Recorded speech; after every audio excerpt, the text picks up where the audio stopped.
नमस्कार साथियों, कैसे आप सब। आशा है कि आप सब अच्छे होंगे। स्वागत है आप सभी का आपके अपने इस यूट्यूब चैनल पे।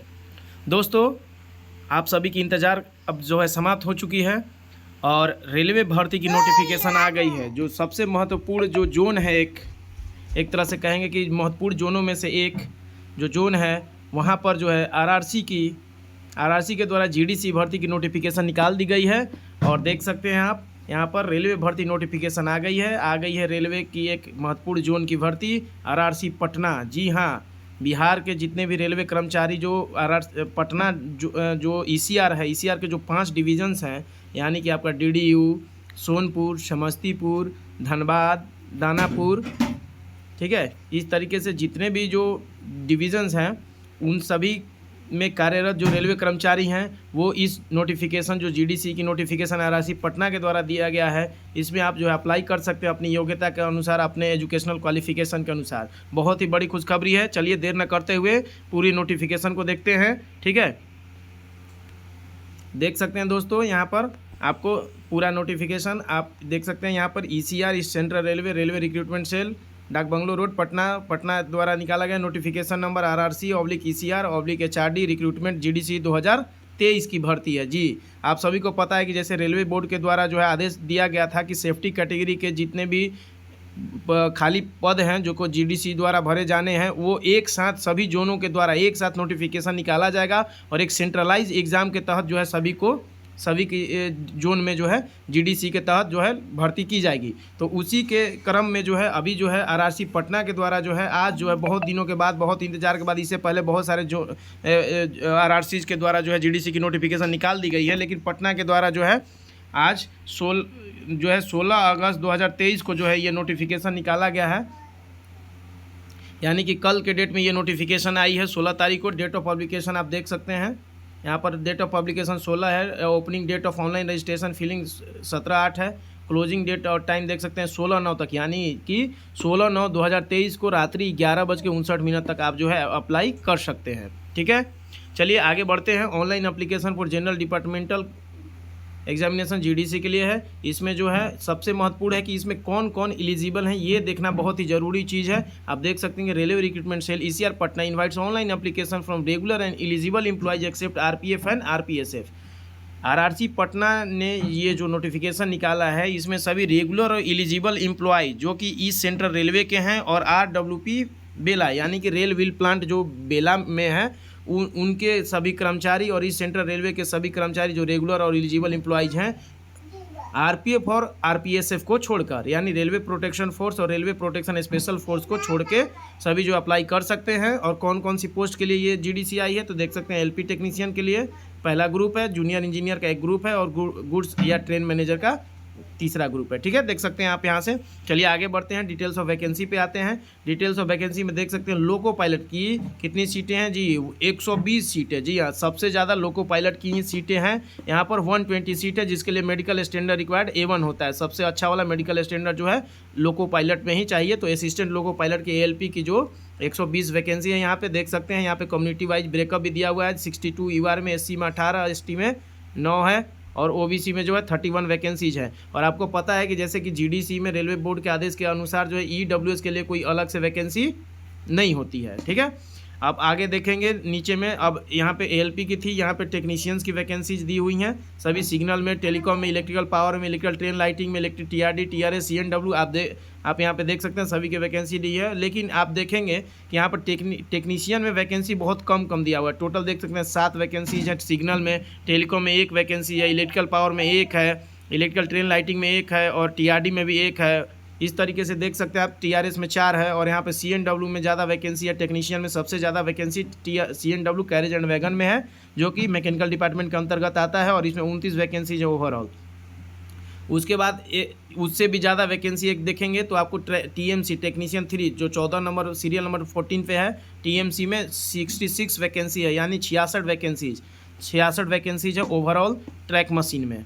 ठीक है। इस तरीके से आप देख सकते हैं आप जिस पोस्ट के लिए आप एलिजिबल होंगे उसके लिए आपको जो है अपना ट्रेड देख लेना है। नीचे में आपको ट्रेड भी दिया हुआ है, अभी बात करेंगे उसके बारे में कि कौन से जो है अपना अपना संबंधित ट्रेड में फिल करेंगे। और ठीक है, और यहाँ पर अपना मेडिकल स्टैंडर्ड भी उस पोस्ट के लिए रिक्वायर्ड जो मेडिकल स्टैंडर्ड है उसको भी ध्यान देना है। चूँकि ये सेफ्टी कैटेगरी का पोस्ट है तो इसमें जो है B1 से नीचे वाले मेडिकल स्टैंडर्ड वाले एलिजिबल ही नहीं होंगे।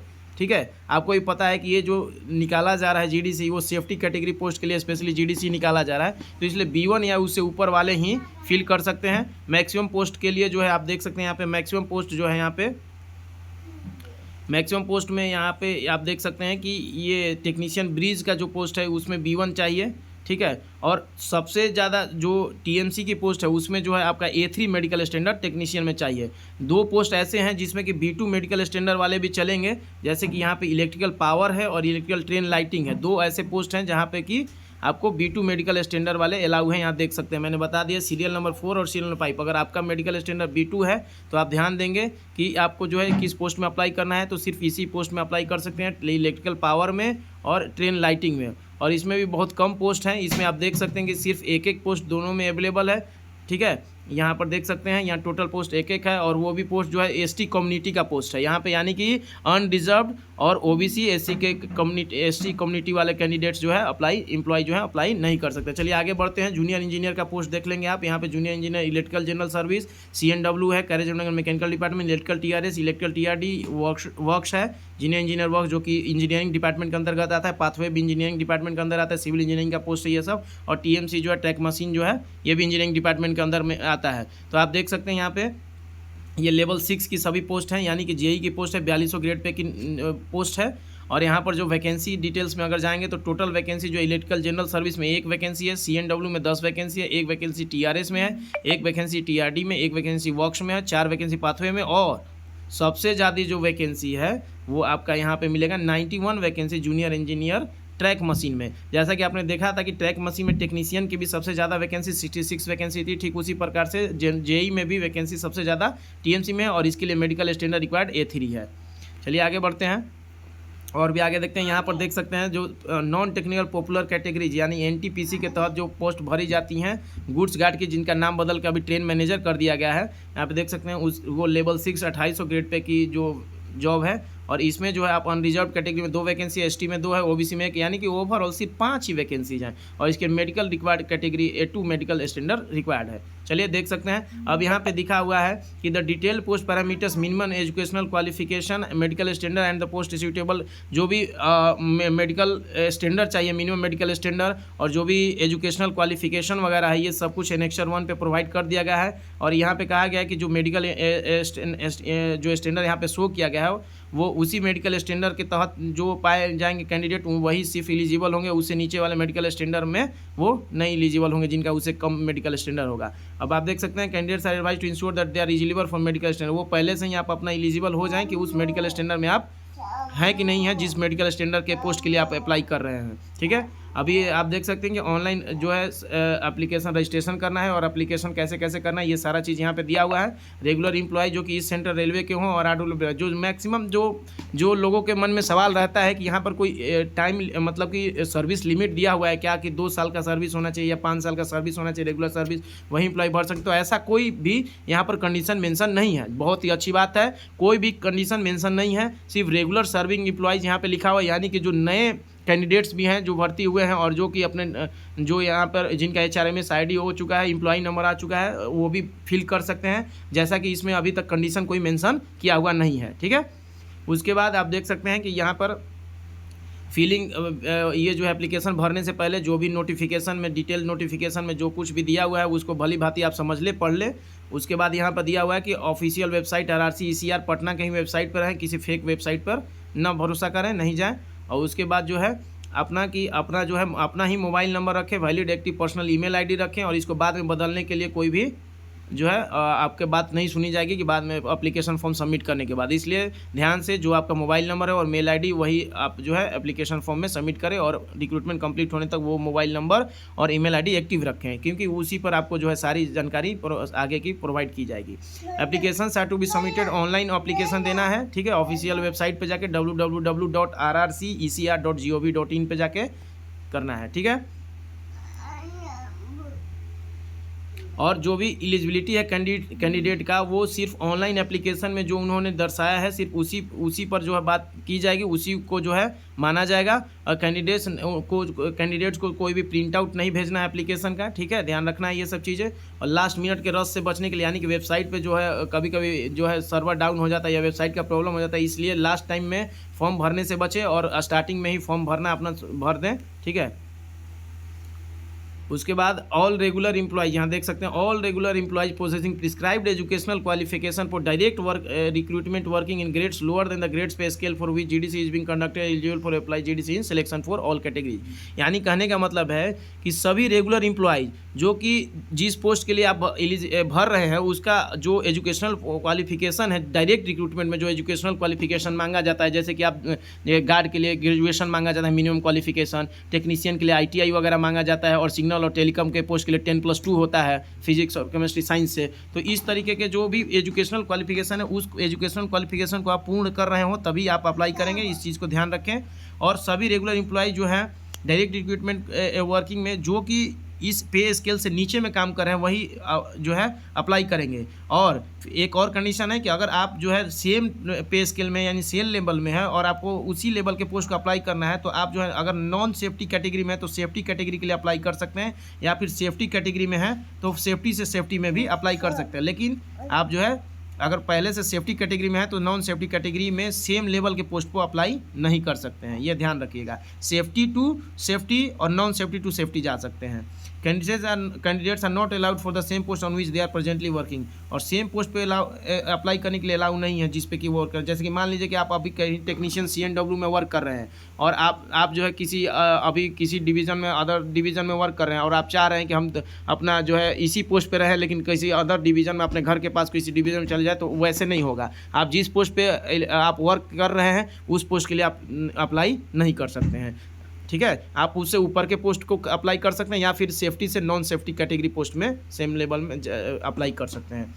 चलिए अभी जो है अलॉटमेंट ऑफ पोस्ट जो है आपके मेरिट ऑप्शन पे होगा। Allotment of post shall be final and binding on the candidate and no appeal will be entertained. जो अलॉटमेंट ऑफ पोस्ट होगा वो फाइनल होगा और कैंडिडेट के तरफ से कोई भी अपील उस तरह का कि पोस्ट चेंज किया जाए उसके लिए कोई भी अपील जो है इंटरटेन नहीं किया जाएगा। एग्जामिनेशन प्रोसेस के लिए यहाँ पे दिया हुआ है कुछ इंस्ट्रक्शन, यही दिया हुआ है कि जो है अनफेयर मीन्स का प्रयोग ना करें और क्या क्या चीज़ें जो है एग्जाम में लेके नहीं आना है, यहाँ पे आप डिटेल्स नोटिफिकेशन में आप लोग देख लीजिएगा, ठीक है। चलिए आगे बढ़ते हैं। स्टेजेज ऑफ एग्जाम के क्या क्या स्टेजेज हैं, तो यहाँ पे कंप्यूटर बेस्ड टेस्ट एक लिया जाएगा, उसके बाद जो है एप्टीट्यूड टेस्ट लिया जाएगा जहाँ पे जरूरी है। एप्टीट्यूड टेस्ट सिर्फ और सिर्फ आपको किस पोस्ट के लिए देना है, तो आपको जो यहाँ पर एप्टीट्यूड टेस्ट देना है आपको LP वाले पोस्ट में। LP वाले पोस्ट में जो है एप्टीट्यूड टेस्ट दिया जाएगा CBT के बाद। बाकी जो है बाकी टेक्नीशियन के पोस्ट के लिए सिर्फ, और टेक्नीशियन पोस्ट और जूनियर इंजीनियर पोस्ट और गार्ड के पोस्ट के लिए सिर्फ एक CBT होगी। कॉल लेटर्स जो है आपको जो है RRC की पटना के वेबसाइट से आपको जो है डाउनलोड कर लिया जाएगा। सिटी इंटीमेशन लिंक भी आपको मिल जाएगा, उसी वेबसाइट से आप देख सकते हैं। एज लिमिट यहाँ पे दिया हुआ है। अनरिजर्व के लिए मैक्सिमम एज लिमिट है 42, OBC के लिए 45 और SC ST के लिए 47 का एज लिमिट है। और सबसे अच्छी बात है कि इन्होंने जो एज के लिए कट ऑफ रखा है वो 1 जनवरी 2024 की रखी हुई है। 1 जनवरी 2024 कट ऑफ रखने से ये फ़ायदा होगा कि आपका जो है अभी 1 जनवरी 2024 आगे आने वाला है, तो अभी जिनका एज जो है थोड़ा सा अगर हो सकता है कि अगर कट ऑफ को वो अगस्त रख देता और तो किसी का हो सकता था कि एज इससे क्रॉस कर जाता, लेकिन 2024 रखने की वजह से अगर आप 1 महीने 2 महीने 4 महीने भी अगर 42 वर्ष से कम अनरिजर्व में है तो आप जो है अप्लाई कर सकते हैं। और यहाँ पे देखा हुआ है कि मिनिमम जो डेट ऑफ बर्थ होना चाहिए 1 जनवरी 2006 के बाद से जो जन्मे हैं वही इस पोस्ट को अप्लाई करेंगे। और मैक्सिमम के लिए यहाँ पे देख सकते हैं UR OBC और SC ST के लिए अलग से दिया हुआ है 42 साल, 45 साल और 47 साल के हिसाब से, ठीक है। चलिए आगे बढ़ते हैं। एजुकेशनल क्वालिफिकेशन के लिए बताया गया है कि एजुकेशनल क्वालिफिकेशन जो है ये मिनिमम एजुकेशन क्वालिफिकेशन जो है पोस्ट के अगेंस्ट में जो दिखाया गया है रिकॉग्नाइज्ड बोर्ड यूनिवर्सिटी से आपको जो है वो पूरा करना है। और उसका जो है डिटेल जो है एनेक्सर A पे दिया हुआ है कि किस पोस्ट के लिए कितना मिनिमम एजुकेशन क्वालिफिकेशन क्या रिक्वायर्ड है, वो आगे नीचे में देखेंगे हम लोग, एनेक्सर में दिया हुआ है। वर्टिकल रिजर्वेशन के बारे में बात किया है कि अगर आप ST ST या OBC नॉन क्रीमी लेयर से बिलोंग करते हैं तो आपको एनेक्सर 1 पे SC ST का जो है सर्टिफिकेट का फॉर्मेट दिया, उसी फॉर्मेट में आपको जो सर्टिफिकेट बनवा के प्रस्तुत करना होगा DV के समय में। और OBC के लिए नॉन क्रीमी लेयर सर्टिफिकेट जो है बनवा के आपको DV के समय में प्रस्तुत करना होगा, जो कि एनेक्सर 2 में दिया हुआ है, ठीक है। और OBC नॉन क्रीमी लेयर के लिए एक डिक्लेरेशन भी, सेल्फ डिक्लेरेशन भी सबमिट करना होगा कि वो जो है क्रीमी लेयर से बिलोंग नहीं करते हैं। उसके बाद हॉरिजेंटल रिजर्वेशन के बारे में कुछ पॉइंट्स दिए हुए हैं। हॉरिजेंटल रिजर्वेशन के लिए दिया हुआ है कि पीडब्ल्यूडी जो फिजिकली हैंडीकैप्ड कैंडिडेट्स हैं उनके लिए भी कुछ सीटें रिजर्व हैं। ये जो है रेलवे बोर्ड के लेटर नंबर का यहाँ मेंशन है। इस लेटर नंबर के तहत जो है जीडीसी में पीडब्ल्यूडी के लिए भी कुछ जो है सीटें रिजर्व है। उसके बाद आप देख सकते हैं कि ईडब्ल्यूएस के, जैसे मैंने शुरू में ही बता दिया था कि इकोनॉमिकली वीकर सेक्शन के लिए कोई भी जो है यहाँ पे जीडीसी में कोई सीटें रिजर्व नहीं होती हैं। उसके बाद जो है केवल एक ही सिंगल ऑनलाइन एप्लीकेशन देना है आपको, मल्टी एप्लीकेशन नहीं फिल करना है। ओनली सिंगल ऑनलाइन एप्लीकेशन जो है आप rrc.ecr.gov.in वेबसाइट पे जाके आपको जो है फिल कर देना है। उसके बाद जो है जीडीसी प्रोसेस में जो है एक सीबीटी कंप्यूटर बेस्ड टेस्ट होगा और एप्टीट्यूड टेस्ट होगा जहाँ पे ज़रूरी है, यानी कि आपको एलपी पोस्ट के लिए जो है एप्टीट्यूड होगा। उसके बाद डॉक्यूमेंट वेरिफिकेशन और मेडिकल एग्जामिनेशन होगा, ठीक है। और सिलेक्शन जो है पूरी तरह से मेरिट पर होगा, ये यहाँ पर लिखा हुआ है, यही सब आप पढ़ लीजिएगा। एलपी टेक्नीशियन पोस्ट के लिए जो है जीडीसी का क्या प्रोसेस है, चलिए ये इंपॉर्टेंट चीज़ है, इसको देख लेते हैं। एलपी और टेक्नीशियन पोस्ट के लिए जो है सिंगल एक ही एप्लीकेशन फॉर्म भरा जाएगा, क्योंकि ये सेम ग्रुप में आता है, ठीक है। और इसके लिए एक सीबीटी होगी, यहाँ पे देख सकते हैं, और 2 पार्ट में इसका होगा। यहाँ पे पार्ट ए और पार्ट बी होगा। पार्ट ए और पार्ट बी एक ही सीबीटी होगा, लेकिन 2 पार्ट रहेंगे उसमें, एक पार्ट ए होगा, एक पार्ट बी होगा। पार्ट ए जो है आपका जो है 90 मिनट का होगा, और जो पीडब्ल्यूडी कैंडिडेट्स हैं उनके लिए 120 मिनट के लिए का होगा। और इसमें 90 मिनट में आपको 100 क्वेश्चन मिलेंगे। और पार्ट ए का जो स्कोर है वही स्कोर जो है आपको मेरिट को डिटरमाइन करने के लिए यूज़ किया जाएगा। पार्ट बी जो है, पार्ट बी के बारे में देखते हैं। पार्ट बी सिर्फ क्वालिफाइंग नेचर का होगा। पार्ट बी का जो है आपको सिर्फ क्वालिफाई करना रहेगा। जैसे पार्ट ए के लिए क्या क्या सिलेबस है वो दिया हुआ है मैथमेटिक्स के, यहाँ पे बोर्ड मार्क्स लिस्ट में जो भी सिलेबस है आप यहाँ से डिटेल सिलेबस देख लेंगे, अपना तैयारी करेंगे और अच्छे से एग्जाम देंगे, ठीक है। उसके बाद यहाँ जनरल इंटेलिजेंस एंड रीजनिंग का सिलेबस है। यहाँ पे बेसिक साइंस एंड इंजीनियरिंग का सिलेबस यहाँ पे दिया हुआ है, ठीक है। Engineering drawing instrumentation line geometric figure, जो कि आप लोग आईटीआई में ड्राइंग वगैरह पढ़ते हैं। उसके बाद यूनिट्स एंड मेजरमेंट, जो कि आपका प्रैक्टिकल चीज़ है, क्योंकि ये डिपार्टमेंटल एग्जाम है, इसलिए इन सब चीज़ों का जो है नॉलेज होना ज़रूरी है। और इस चीज़ों से संबंधित जो है आपसे एग्जाम में पूछा जाएगा, मास, वेट, डेंसिटी, ये सब जो चीज़ है। उसके बाद general awareness, current affairs in science and technology, sports, culture, personalities, economics, politics and any other important subject जो भी होंगे, इससे संबंधित आपसे क्वेश्चन एग्जाम में पूछे जाएंगे। ये 100 नंबर का होगा। 90 मिनट में आपको 100 क्वेश्चन करने होंगे, 100 क्वेश्चन रहेंगे। पार्ट बी जो होगा वो 60 मिनट का होगा। इसमें नंबर ऑफ क्वेश्चन 75 होंगे और 80 मिनट जो है पीडब्ल्यूडी कैंडिडेट्स के लिए दिया जाएगा। इसमें qualifying marks, minimum qualifying marks 35% आपको लाने जरूरी हैं। इसका मार्क्स जो है आपके मेरिट डिटर्मिनेशन में यूज नहीं किया जाएगा, लेकिन क्वालिफाई करना जरूरी है। 35% आना चाहिए आपके जो है पार्ट ए में, भले ही 100 में 100 आ जाए, लेकिन आपका अगर क्वालिफाइंग मार्क्स 35% से कम है पार्ट बी में, तो आप जो है एलिजिबल नहीं होंगे, आगे के जो है आपको आगे कंसीडर नहीं किया जाएगा। उसके बाद ये जो कह रहे हैं, ये वही बात जो मैंने बताया कि ये जो क्वालिफाइंग नेचर का है, और इसका जो सिलेबस वगैरह आप जो है डीजीईटी के वेबसाइट से जाके देख सकते हैं। और ये जो 35% जो होगा ये आपके संबंधित ट्रेड से होगा, यानी कि आपने जो आईटीआई किया हुआ है और आईटीआई के लिए जिस पोस्ट के लिए आप अप्लाई कर रहे हैं, आप ग्रुप देख लेंगे कि आपने फिटर से ट्रेड किया है, वेल्डर से किया है, या जिस ट्रेड से भी आईटीआई किया है, इलेक्ट्रीशियन से किया है, तो उस क्वालिफिकेशन के अनुसार कौन सा पोस्ट के लिए आप एलिजिबल हैं उस पोस्ट में अप्लाई करेंगे और उसी ग्रुप को आप चूज करेंगे। तो उस ग्रुप से ही आपको जो है 75 क्वेश्चन जो है आपको पूछा जाएगा ट्रेड का, और उस ट्रेड में आपको जो है 35% मार्क्स लाना जरूरी है, क्वालिफाई करना जरूरी है। और उसका जो सिलेबस है आप डीजीटी के वेबसाइट से जाके देख सकते हैं, director of general of employment and training के वेबसाइट से। उसके बाद कह रहा है कि ऐसे कैंडिडेट्स जो कि आईटीआई, अप्रेंटिस या डिप्लोमा का क्वालिफिकेशन नहीं रखते हैं और सिर्फ 10+2 विद फिजिक्स और मैथ किए हुए हैं, तो वो सिर्फ सिग्नल एंड टेलीकॉम पोस्ट के, जैसे मैंने पहले ही बता दिया, और उसमें सिर्फ एसटी के लिए एक सीट है बस। तो उनको जो है 10+2 अपना group physics and mathematics select करना है, और उनसे जो है 10+2 लेवल के फिजिक्स और मैथमेटिक्स से क्वेश्चन पूछे जाएंगे पार्ट बी में।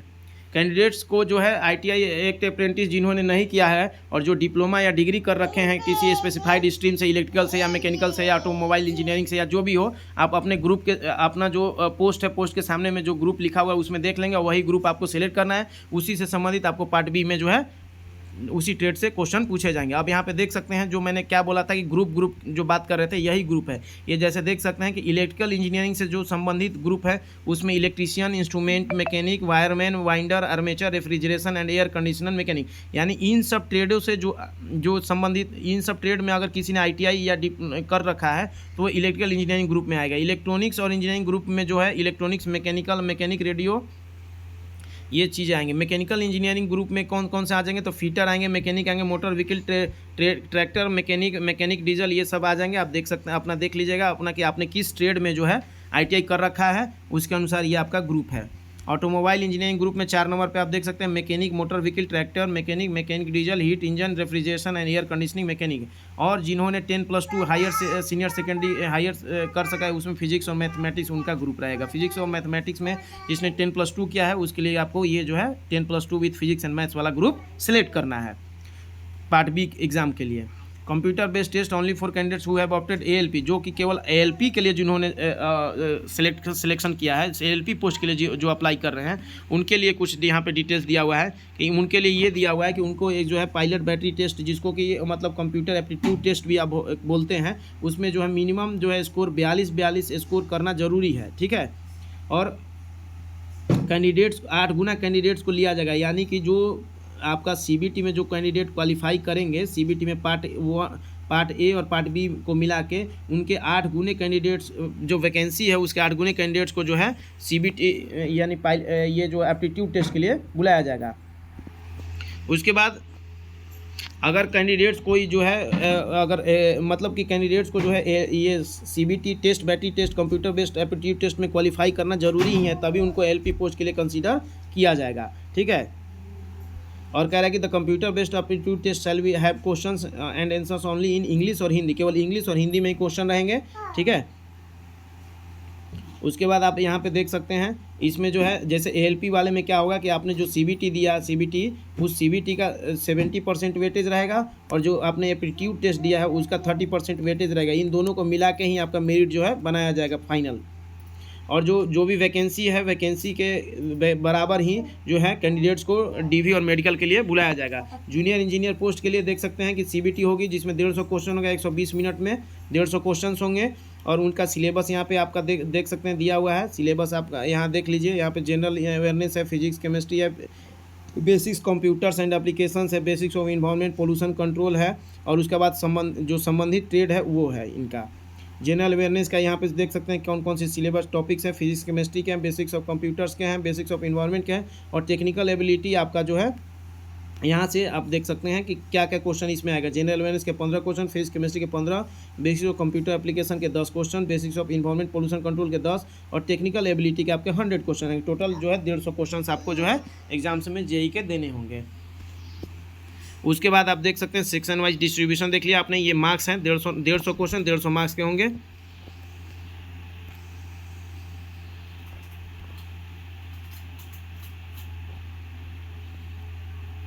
यहाँ पे एक चीज़ मेंशन किया हुआ है कि अगर सेकंड स्टेज की CBT होगी तो उसमें जो है कैलकुलेटर, वर्चुअल ये कैलकुलेटर मॉनिटर, कंप्यूटर मॉनिटर पे जो है वो अलाउ किया जाएगा, अगर इन केस अगर सेकंड स्टेज की CBT हुई तो। अभी तो एक ही स्टेज में लेने का बात कहा गया है। अब आप देख सकते हैं अगर आपने डिग्री या डिप्लोमा कर रखा है तो आपको JEE के लिए कौन कौन से जो ग्रुप का सिलेक्शन किस ग्रुप में आता है वो देख सकते हैं। जैसे कि अगर किसी ने मैकेनिकल से कर रखा है, production, automobile manufacturing, mechatronics, industrial, machining engineering, tools and machining, tools and die making, combination of any, इस तरह के इन ऊपर लिखे हुए किसी भी जो है ट्रेड से संबंधित या कंबाइन कोई भी आपने कर रखा है तो वो mechanical and allied engineering group में आपका चला जाएगा। इलेक्ट्रिकल इंजीनियरिंग के लिए इलेक्ट्रिकल एंड एलाइड इंजीनियरिंग हो जाएगा। उसके बाद इलेक्ट्रॉनिक इंजीनियरिंग के लिए आप देख सकते हैं अपना ग्रुप देख लेंगे। सिविल इंजीनियरिंग के लिए आप देख सकते हैं civil engineering, combination of any streams of basic streams of civil engineering, and BSc in civil engineering 3 years का ड्यूरेशन वाले, ये सिविल एंड एलाइड इंजीनियरिंग में चलाएगा। और सभी जो कैंडिडेट्स हैं उनके एबव जो इस क्वालिफिकेशन जिस क्वालिफिकेशन पास कर रहे हैं उसी से संबंधित ग्रुप जो है अपना मैप इस चार्ट से देख लेंगे, उसी संबंधित आपको ट्रेड जो है सिलेक्ट करना है, और उसी ट्रेड से संबंधित आपको जो है एग्जाम में क्वेश्चंस आएंगे जो 100 मार्क्स के। नॉर्मलाइजेशन ऑफ द मार्क्स अगर मल्टीपल शिफ्ट में एग्जाम होंगे तो नॉर्मलाइजेशन किया जाएगा, और यहाँ पे ग्रुप इंडेक्स, मेरिट इंडेक्स जो है कैलकुलेट किया जाएगा, ठीक है। मेरिट इंडेक्स के आधार पर जो है मेरिट ये आपका फाइनल जो है मेरिट बनेगा। और मेरिट इंडेक्स कैलकुलेट करने का यहाँ पे फॉर्मूला यहाँ पे दिया हुआ है, आप देख सकते हैं। उसके बाद आप देख सकते हैं जो मोस्ट इंपॉर्टेंट तीसरा ग्रुप है जो गार्ड और ट्रेन में जो कि NTPC के पोस्ट के अंतर्गत आता है, नॉन टेक्निकल पॉपुलर कैटेगरीज का। इसमें जो 90 मिनट के अंदर में जो जनरल जो डायरेक्ट रिक्रूटमेंट कोटे से जो एग्जाम होते हैं, CBT होते हैं, ठीक उसी प्रकार से यहाँ पे GDC में भी इसका सिलेबस है। 40 जनरल अवेयरनेस, 30 मैथमेटिक्स और 30 रीजनिंग, यानी टोटल 100 क्वेश्चन होंगे। 90 मिनट में आपको ये जो है एग्ज़ाम कंप्लीट करना है। और 120 मिनट जो है PWD कैंडिडेट्स के लिए मिलेंगे। और इसका यहाँ पे syllabus mathematics, general intelligence, general awareness का यहाँ पे आपको जो है सिलेबस देखने को मिल जाएगा, ठीक है। और यहाँ पे कुछ जनरल इंस्ट्रक्शंस दिए हुए हैं जो आप जो है आप डिटेल से थोड़ा देख लेंगे। अगर आप एलिजिबल हैं और आप GDC के लिए अप्लाई करना चाहते हैं तो बढ़िया से नोटिफिकेशन पढ़ने के बाद ही अप्लाई कीजिएगा। यहाँ पे कुछ टर्म्स एंड कंडीशन जो भी इंस्ट्रक्शंस है वो दिए हुए हैं कि कौन कौन से कितना ये जो है किस तरीके से आपका भरना है और क्या ट्रेड है। और यहाँ पर 1/3 जो है निगेटिव मार्किंग रहेगी, यहाँ पर दिखा दिया गया है। ये सारे इंस्ट्रक्शन है, आप डिटेल में पढ़ लेंगे। हम जरूरी बातें करते हैं, देखते हैं कैसे अप्लाई करना है। तो RRC ECR पटना की वेबसाइट से जाके आपको जो है अप्लाई कर देना है। उसके बाद जो है इसमें जो है एक चीज़ लिखा हुआ था कि क्वालिफ़िकेशन जो है आपका, वो क्वालिफ़िकेशन जो है इसका जो क्लोजिंग डेट है जो इसका इस फॉर्म का जो क्लोजिंग डेट है उससे पहले GDC के जो एप्लीकेशन नोटिफिकेशन क्लोजिंग डेट से पहले का आपका जो एजुकेशनल क्वालिफिकेशन कंप्लीट होना चाहिए। यानी कि अगर आपने कोई भी फाइनल एग्ज़ाम दे रखा है और अभी तक रिजल्ट नहीं आया है तो आप जो है अप्लाई करने के लिए एलिजिबल नहीं है। ये चीज़ों को ध्यान रखिएगा। आपको यहाँ पर जो है सबमिट ऑनलाइन एप्लीकेशन सबमिट करने से पहले आपको पासपोर्ट साइज कलर फोटोग्राफ जो है 3 महीने से ज़्यादा पुराना ना हो वो रेडी रखना है। आपका सिग्नेचर जो JPG फॉर्मेट में, लेफ्ट थंब इंप्रेशन जो है JPG फॉर्मेट में, ये सब रेडी रखना है। Copy of self attested certificates in proof of date of birth, educational technical qualification, caste certificate, PWD certificate, ETC। ये सेल्फ अटेस्टेड फोटो कॉपी आपको जो है रखना है। डेट ऑफ बर्थ के लिए, डेट ऑफ बर्थ में आप 10th का सर्टिफिकेट लगा सकते हैं जहाँ पर डेट ऑफ बर्थ है। एजुकेशनल टेक्निकल क्वालिफिकेशन, जिस पोस्ट के लिए अप्लाई कर रहे हैं उसके लिए जो मिनिमम एजुकेशनल क्वालिफिकेशन रिक्वायर्ड है उसका जो है आपका एजुकेशनल क्वालिफिकेशन का सर्टिफिकेट का कॉपी चाहिए, कास्ट सर्टिफिकेट का कॉपी चाहिए। और कोई अगर हैंडीकैप्ड है PWD कैंडिडेट है उनका सर्टिफिकेट का कॉपी जो है PDF फॉर्मेट में रेडी रखेंगे। उसके बाद आप देख सकते हैं यहाँ पर ये click on the link provided for filling up application GDC notification number इतना, इस लिंक पे क्लिक करेंगे। वहाँ जाके आप जो है नया रजिस्ट्रेशन पे लिंक पे क्लिक करेंगे, न्यू रजिस्ट्रेशन के। यहाँ पे देख सकते हैं कि कुछ इनवैलिड एप्लीकेशन किनको माना जाएगा। तो इनवैलिड एप्लीकेशन जो है ऐसे देख सकते हैं कि जो ब्लैक एंड वाइट फोटो डालेंगे, फोटो विथ कैप डालेंगे, सनग्लासेस गोगल वगैरह पहन के डालेंगे, या स्मॉल साइज में फुल बॉडी, इस तरह का जो अगर सही तरीके से आप फोटो अपलोड नहीं करेंगे तो उस तरह के एप्लीकेशन को इनवैलिड माना जाएगा, उनको रिजेक्ट कर दिया जाएगा, ठीक है। सिग्नेचर आपको कैपिटल लेटर या ब्लॉक लेटर में नहीं करना है। Not having proper scan signature अगर नहीं रहेगा, अगर प्रॉपर तरीके से स्कैन नहीं रहेगा सिग्नेचर तो उसमें भी जो है इनवैलिड एप्लीकेशन माना जाएगा, रिजेक्ट कर दिया जाएगा। इनकम्प्लीट या इनकरेक्टली फिल्ड एप्लीकेशन का इनकम्प्लीट मतलब आप जो है एप्लीकेशन अगर पूरी तरह से बढ़िया से नहीं भरेंगे तो उसमें भी जो है आपको रिजेक्शन होने के चांसेज हैं। और any other irregularities which observed and considered as invalid by RRC, और कोई भी दूसरी जो कोई दिक्कतें हों जो RRC के द्वारा ऑब्जर्व की जाती हैं तो उसमें उस केस में भी आपको जो है इनवैलिड मान के रिजेक्ट कर दिया जाएगा, ठीक है। और कुछ कैंडिडेट्स के लिए जो स्पेशल नोट्स दिए हुए हैं, यहाँ पे स्पेशल नोट्स पे ध्यान देंगे कि जैसे ऐसे मोबाइल नंबर वगैरह या मेल ID वगैरह आप जो है अपना पर्सनल रखेंगे, एक्टिव रखेंगे, वही जो है आपको आगे के फर्दर कम्युनिकेशन के लिए यूज़ किया जाएगा RRC के द्वारा। बहुत सारे और भी कुछ इन्फॉर्मेशन है जो आप डिटेल इन्फॉर्मेशन आप देख सकते हैं। वीडियो लंबी हो रही है, ठीक है। कैसे कैसे फ़ोटोग्राफ अपलोड करने हैं ये फ़ोटोग्राफ के बारे में दिया हुआ है, ठीक है। सिग्नेचर के बारे में यहाँ पर दिया हुआ है। लेफ्ट थंब इम्प्रेशन के बारे में भी यहाँ पर दिया हुआ है, आप देख सकते हैं। उसके बाद hall e ticket for CBT aptitude test के लिए आपको जो है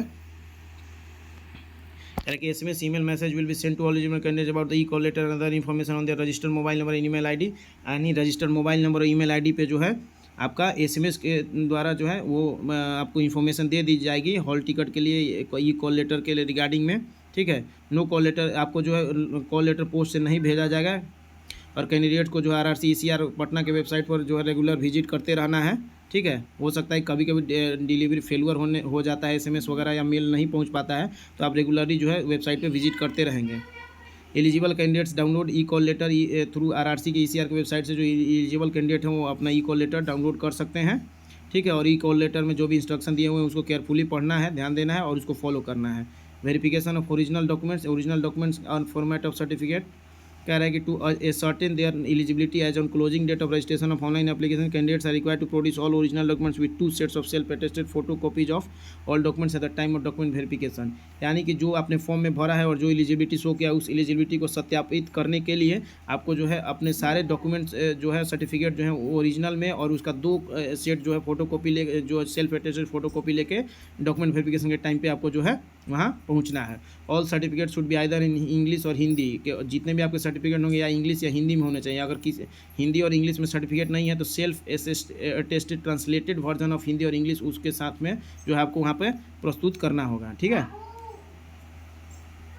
और यहाँ पे यही कहा है कि जो कैंडिडेट जो है ओबीसी एससी एसटी या फिर अदर किसी एससी एसटी या ओबीसी एनसीएल के तहत अगर एज में रिलैक्सेशन चाहते हैं तो उनको जो है डॉक्यूमेंट वेरिफिकेशन के समय में जो है ये आपका ओबीसी और एनसीएल सर्टिफिकेट जो है वहाँ पे OBC NCL certificate, SC ST के लिए एससी एसटी सर्टिफिकेट वहाँ पे प्रस्तुत करना होगा।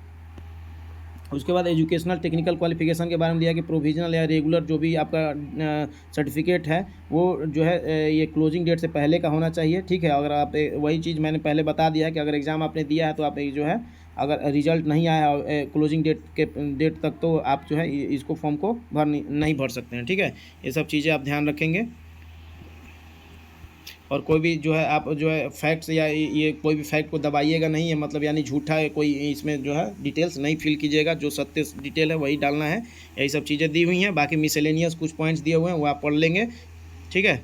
चलिए आगे जो इंपॉर्टेंट है चीज़ें दिखा देते हैं आपको। जैसे कि एनेक्चर 1 में जैसे पहले बताया गया था कास्ट सर्टिफिकेट के लिए फॉर्म दिया हुआ यहाँ पे एससी एसटी के लिए, यहाँ पे इसी फॉर्मेट में जो आपको एससी एसटी सर्टिफिकेट बनवाना है। उसके बाद ओबीसी के लिए ये जो ओबीसी की सर्टिफिकेट फॉर्मेट है जो कि ओबीसी एनसीएल के नॉन क्रीमिलियर के लिए ये सर्टिफिकेट इस फॉर्मेट में सर्टिफिकेट बनेगा। उसके बाद जो है जो ओबीसी की तरफ से नॉन क्रीमिलियर होने का जो डिक्लेरेशन है वो ये है, यहाँ से डिक्लेरेशन दे लेंगे। उसके बाद जो है यहाँ पे देख सकते हैं अब यहाँ पे नोटिफिकेशन जो पूरा डिटेल्ड वाइज जो है ब्रेकअप करके दिया हुआ है कि आपको जो है किस किस के लिए इसमें एलिजिबिलिटी है, कौन कौन से कितने हैं, तो ये सारा कुछ यहाँ पे दिया हुआ है। जैसे कि एएलपी है, एएलपी के लिए क्या एजुकेशनल क्वालिफिकेशन चाहिए वो यहाँ पे दिया हुआ आप देख सकते हैं। और यहाँ पे टेक्नीशियन 3 के लिए जो मैट्रिकुलेशन प्लस आईटीआई होना चाहिए या फिर matriculation plus SSLC act apprentice या 10+2 विथ फिजिक्स और मैथ्स होना चाहिए। यही एक टेलीकॉम और सिग्नल, यही 2 पोस्ट है जिसमें कि 10+ अगर आपके पास आईटीआई नहीं है और 10+2 है तो भी आप एलिजिबल हैं, ठीक है। और यही 2 पोस्ट है जिसमें कि B2 मेडिकल स्टैंडर्ड की रिक्वायरमेंट, बाकी सभी पोस्टों में जो है इससे ज़्यादा मेडिकल स्टैंडर्ड यानी B1।